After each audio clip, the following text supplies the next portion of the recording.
The NBA is trying its best to move past this story, but that is no longer possible because the moment Spurs legend Sean Elliott opened his mouth, the entire basketball world exploded. During a recent interview, Elliott said something that many fans have secretly believed for years, but very few people inside the league were willing to admit publicly. He looked at Victor Wembanyama and compared his mentality to none other than Kobe Bryant. Now, comparing any young player to Kobe is already enough to start a civil war among NBA fans, but Elliott didn't stop there.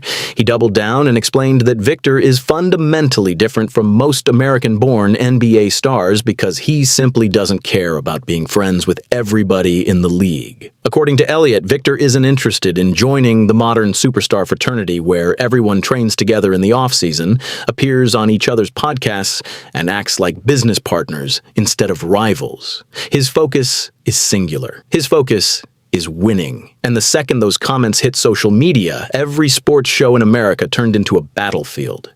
The reason Elliott's comments resonated so strongly is because when you actually watch Victor throughout an NBA season, the difference becomes impossible to ignore. Before games, while other stars are laughing together at half court, exchanging hugs and doing elaborate handshake routines, Victor often looks like he is entering a completely different world. He walks through warm-ups with a level of focus that feels almost uncomfortable. There is no unnecessary conversation, no fake smiles, no attempts to network with opponents. He treats games like missions rather than social gatherings. And for older basketball fans, that mentality instantly brings back memories of Kobe Bryant. Kobe wasn't interested in building friendships with rivals during his prime. He respected great players, but once the game started, his goal was to destroy them. He wanted to outwork them, outthink them, and break their confidence. According to Sean Elliott, Victor carries that same cold-blooded competitive energy, and that is exactly why so many former players are becoming obsessed with what he represents. The evidence becomes even stronger when you look at how Victor talks about basketball. Most young stars spend interviews discussing fame, endorsements, social media growth, and their personal brands. Victor talks almost exclusively about improvement and winning. One of the most controversial moments of his career came when he was asked to rank some of the greatest players of all time. Spurs fans expected him to place Tim Duncan at the very top because Duncan is essentially basketball royalty in San Antonio. Instead, Victor openly ranked Kobe Bryant above Duncan, which immediately triggered outrage among many Spurs supporters. But if you really think about it, the decision revealed everything about how Victor sees the game. He wasn't ranking championships. He wasn't ranking statistics. He was ranking mentality. He was ranking obsession. He was ranking the competitive fire that made Kobe one of the most feared athletes in sports history. The more people heard Victor speak, the more Sean Elliott's comparisons stopped sounding crazy and started sounding frighteningly accurate. What makes Victor even more dangerous, however, is that he has taken certain elements of Kobe's mentality and adapted them for a completely different generation. Kobe and even Michael Jordan often ruled their teams through fear and pressure. They challenged teammates constantly and sometimes pushed relationships to the breaking point in pursuit of greatness. Victor appears to be building something entirely different inside San Antonio. Reports from around the organization suggest that he has developed incredibly strong bonds with teammates while still maintaining his ruthless attitude toward opponents. He spends time with teammates, supports them publicly, and buys into the culture created by Greg Popovich. But the second another team steps onto the floor, that friendly version disappears completely. Inside the locker room, Victor treats teammates like family. Outside the locker room, he treats opponents like obstacles standing between him and greatness. And that combination might actually be more dangerous than the leadership style Kobe used because it creates a unified team while preserving the killer instinct that older legends respect.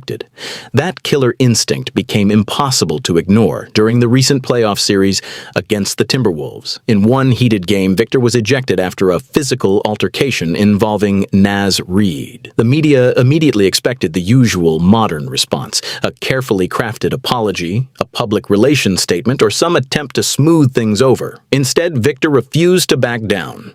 He didn't apologize, he didn't retreat, and he didn't allow the moment to change how he played. Older NBA legends loved it.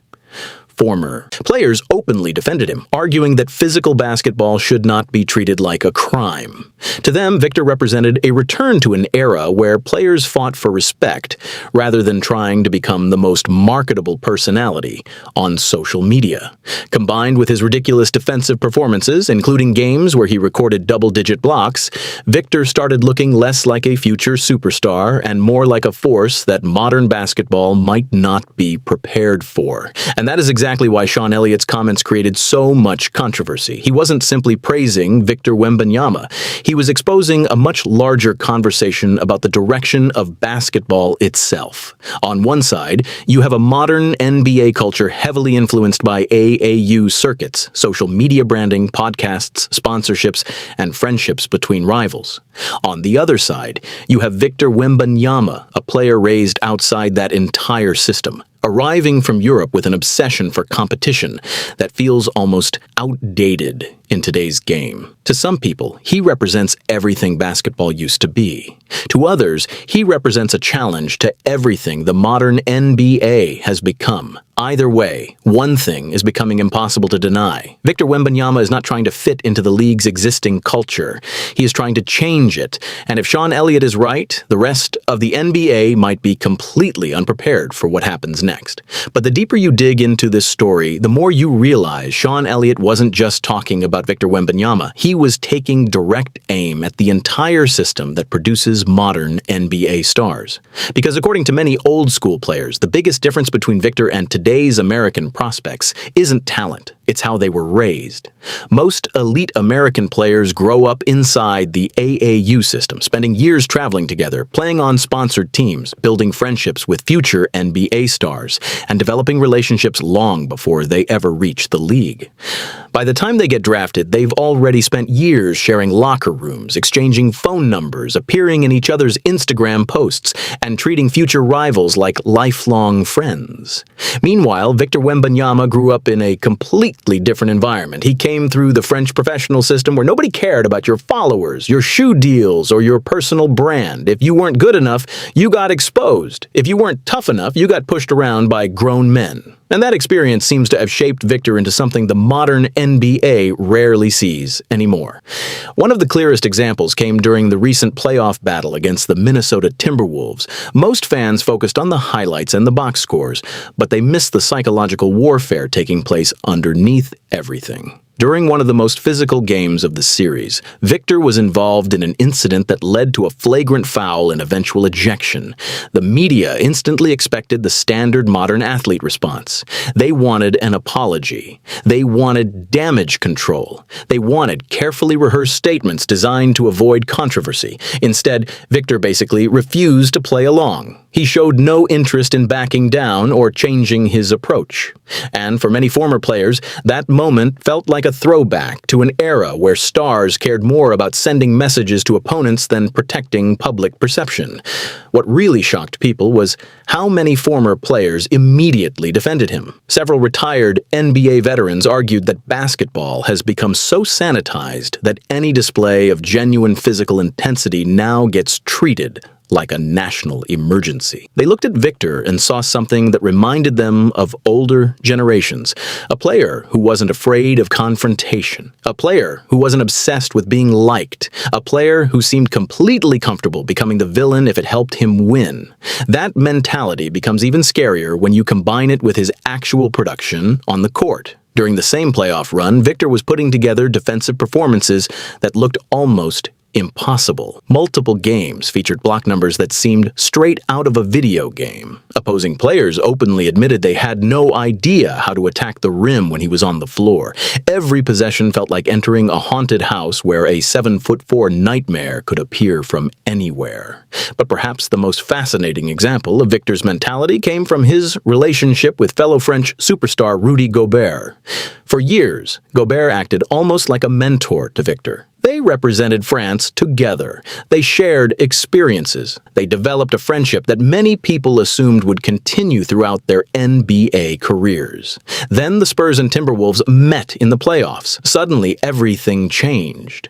Reports emerged that communication between the two had practically disappeared during the series. Conversations stopped. Text messages stopped. Interactions became minimal. To casual fans, that might sound strange. To old-school basketball fans, it sounded familiar, because that's exactly how Kobe Bryant approached competition. Friendships existed off the court, but the second a playoff series started, everybody became the enemy. There were no exceptions.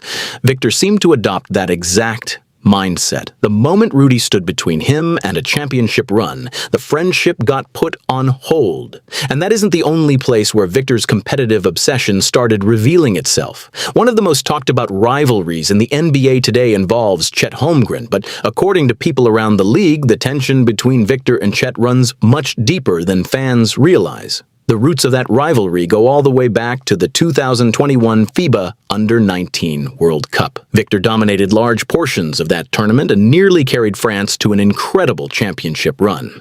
Yet when the tournament ended, Holmgren walked away with much of the individual recognition and attention. Whether Victor openly admits it or not, many people believe he never forgot that experience. And when reporters later tried to get Victor to praise Holmgren publicly, his response was fascinating. Instead of giving a politically correct answer, Victor redirected attention toward Oklahoma City's MVP candidate and essentially minimized Holmgren's importance entirely. It was the kind of subtle psychological jab that Kobe Bryant used to deliver constantly. That ability to turn everything into competition is exactly why Sean Elliott's comments hit so hard across the basketball world. Because once you start looking closely, Victor doesn't behave like a player trying to become famous.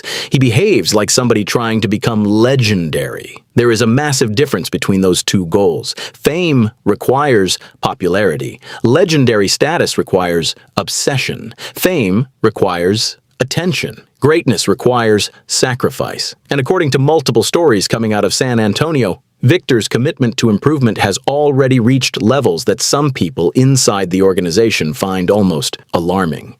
Coaches have reportedly had to limit his gym time because he constantly wants to work. Teammates talk about his film study habits.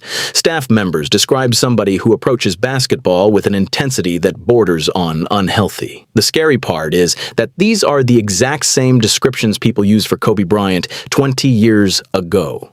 That is why Sean Elliott's words created such a powerful reaction throughout the NBA. He wasn't saying Victor Wembanyama is already Kobe Bryant. Nobody reasonable would make that claim. What he was saying is something potentially even more important. He was saying that Victor possesses the mindset that made Kobe special in the first place, the willingness to separate himself from everybody else, the willingness to become unpopular, the willingness to sacrifice comfort, friendships, and convenience in pursuit of greatness. And if that assessment is accurate, then the rest of the league may be facing something far more dangerous than another superstar. They may be facing the first player in years who genuinely doesn't care about fitting in. They may be facing somebody who only cares about winning. And if history has taught us anything, those are usually the players who end up changing the sport forever. But here's where the story takes a turn that should genuinely concern the rest of the NBA. Because this isn't just about Victor Wembanyama having a different mentality than most modern stars. It's about what that mentality represents. The more former players talk about Victor, the more it sounds like they're describing the return of something basketball hasn't seen in a very long time. A superstar who values greatness more than popularity. And in today's NBA, that is becoming incredibly rare. One of the most revealing things Victor ever admitted was that before he entered the league, he had a list of NBA players he admired. Like every young basketball fan growing up, he looked up to the stars he watched on television. But according to Victor himself, that admiration started disappearing once he actually got inside the NBA. Once he saw how certain players approached the game Once he watched how much energy some stars devoted to social media, branding, fashion shoots, podcasts, and celebrity culture, the illusion began to fade. He realized that many of the players he once viewed as basketball gods were treating the sport like just one part of their identity instead of their entire identity. And for someone wired like Victor, that realization completely changed how he viewed the league. That's what makes this situation so fascinating, because for years, the NBA has slowly evolved into an entertainment machine.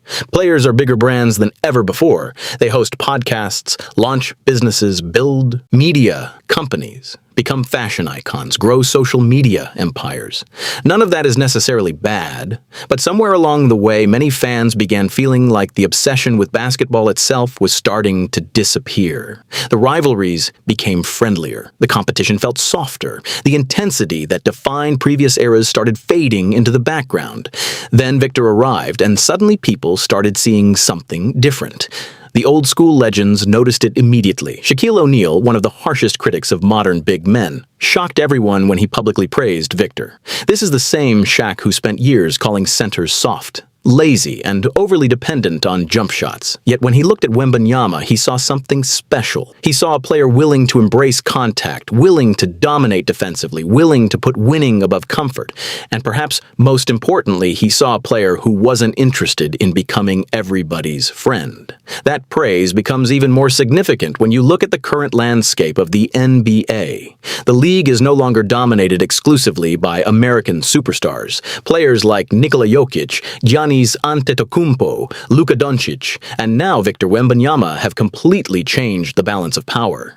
Many of these international stars came through systems where basketball was treated less like entertainment and more like survival. They played against older professionals at young ages. They learned how to handle adversity early. They weren't protected by massive media machines or treated like celebrities before proving themselves. They earned respect the hard way. That contrast is exactly why Sean Elliott's comments hit such a nerve. He wasn't simply saying Victor is talented. Everybody already knows Victor is talented. He was pointing out that Victor represents an entirely different basketball philosophy, one built on obsession, sacrifice, discipline, and relentless competitiveness. And whether people agree with that philosophy or not, it's producing results. Every year, Victor gets stronger. Every year, he gets smarter. Every year, he gets more comfortable dominating games.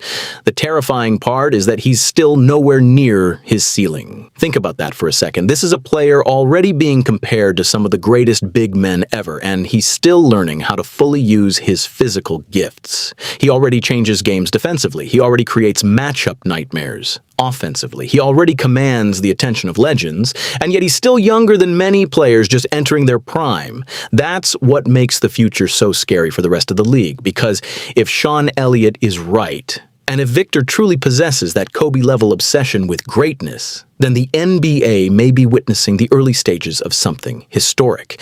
Not just another superstar, not just another all-star, but a player capable of defining an entire generation of basketball. A player capable of restoring the kind of competitive intensity that many fans feel has been missing for years. And honestly, that's why this conversation became so much bigger than Sean Elliott's original comments. It evolved into a debate about where basketball is heading next. Will the future belong to players who balance basketball with branding, business, and celebrity culture? Or will it belong to players like Victor Wembanyama, who seem willing to sacrifice everything in pursuit of greatness? Right now, nobody knows the answer, but what we do know is this. Victor Wembanyama isn't trying to become the most popular player in the NBA. He isn't trying to become the most marketable player. He isn't trying to win the internet. He's trying to become the best basketball player on earth. And if the stories coming out of San Antonio are even half true, that goal is becoming an obsession. The scary part for the rest of the league? Obsessed players don't stop when they become successful. They stop when they become legendary. And Victor Wembanyama might just be getting started.